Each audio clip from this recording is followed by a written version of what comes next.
Thank you. It's a pleasure to be here with current colleagues, former colleagues, and many of you in the room I know from my past work. I like to say that, of course, there aren't any czars in America, but there are Bolsheviks, so you have to be careful. I'm going to talk about a couple of countries and the trends, and not intending to be exhaustive, but I think to talk about what has been set up by the previous speakers in regard to this area of threat.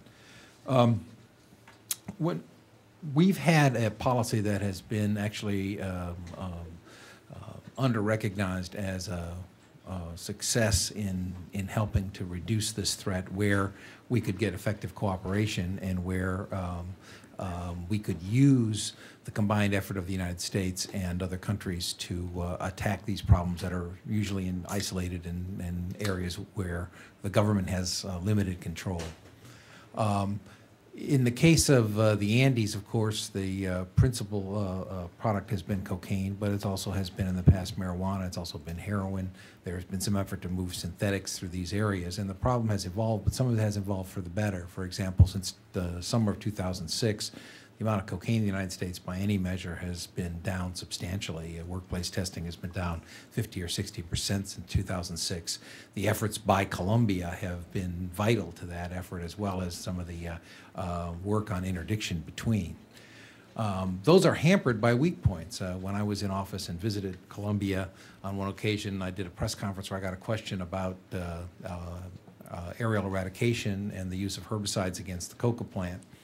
And I said at that time, after all the research, after all the studies, after all the benefit that this was causing in Colombia, the only reason to oppose this was either stupidity or corruption.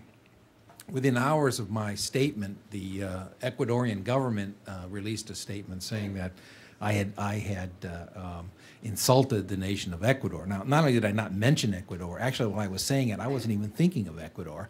I was thinking of other people. But since they decided to self-identify, I asked the ambassador to come in so I could personally present a portion of the studies on the safety. And I pointed out to him that, of course, the herbicide glyphosate is not only used in the United States, it's used in Ecuador in its agricultural activities, as it is in most of the Andes in Europe and many other countries of the world, because it's safe.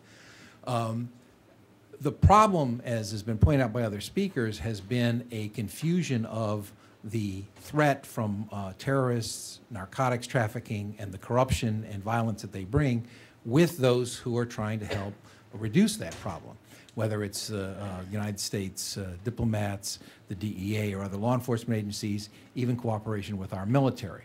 I understand, and I think we all do in this room, that sovereignty is an issue, but the fact of the matter is there are partnerships here that have been remarkably successful in multiple areas in attacking these what can be powerful criminal groups.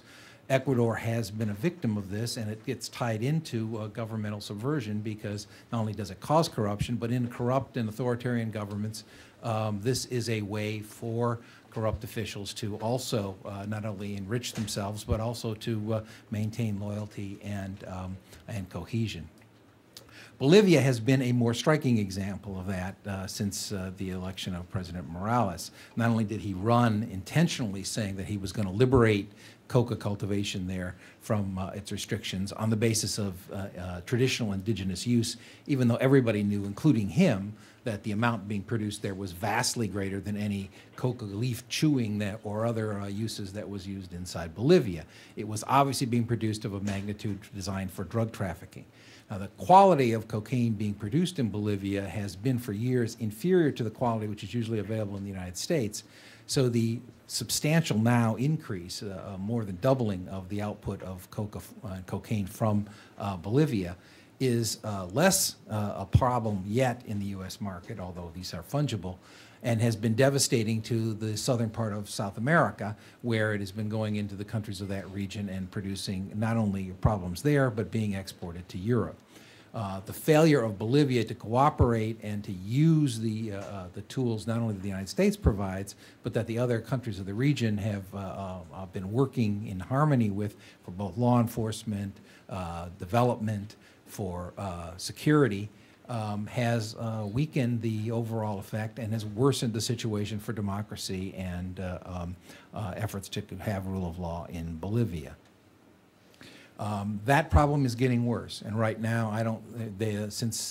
And it isn't because the United States has been bigoted about this. So the administration I served in with President George W. Bush, we not only pointed out this problem from the beginning, we gave the government of President Morales not only a second chance, but a third chance and a fourth chance. Is when it was the fifth chance, and it looked like a joke, that we said we're not going to look the other way anymore. We're not going to continue to provide funds when your actions are putting our own people in jeopardy.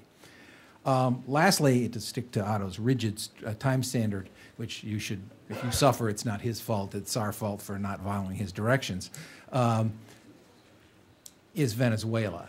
Not only for all the reasons you've already heard from the two previous speakers and a previous panel many of you know about, but for drug trafficking, not only in the Western Hemisphere, but now, of course, in Africa and in Europe, Venezuela is a major international threat. Not only has it become a corridor, despite the improvements in Colombia, the ability to move traffic by air and by sea to Africa and up into Europe has grown dramatically. During the administration I served in, which I know the best, not only gave evidence publicly about senior government officials who had been visibly involved in trafficking and corruption. We also tried to stop some of these flights, not only into Africa, but into the Caribbean, by passing information after they withdrew from the international relationships that allowed us to interdict and to stop these. To the point where I actually gave a press conference where we publicly identified the airports which are under government control from which aircraft are coming from, and gave them pictures of the aircraft with the tail numbers on them to try to say that there's literally no excuse for letting these continue to fly. Nothing was done.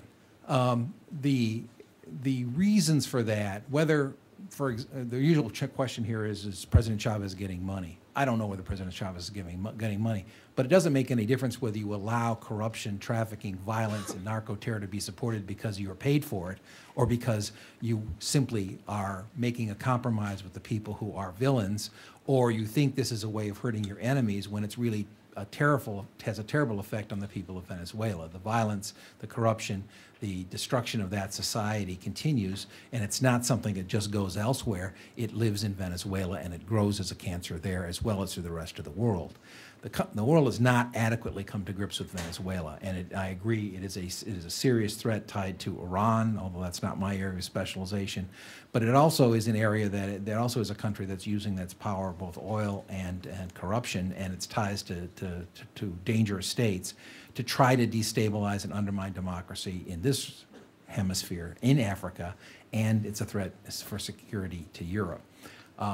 We have to do a better job, and we need a systematic policy to change the regime in Venezuela, that is a serious issue. It is a difficult issue, but it is becoming an issue that we can't avoid.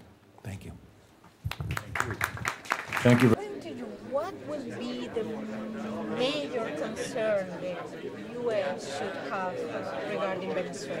What is the major concern you are having regarding Venezuela?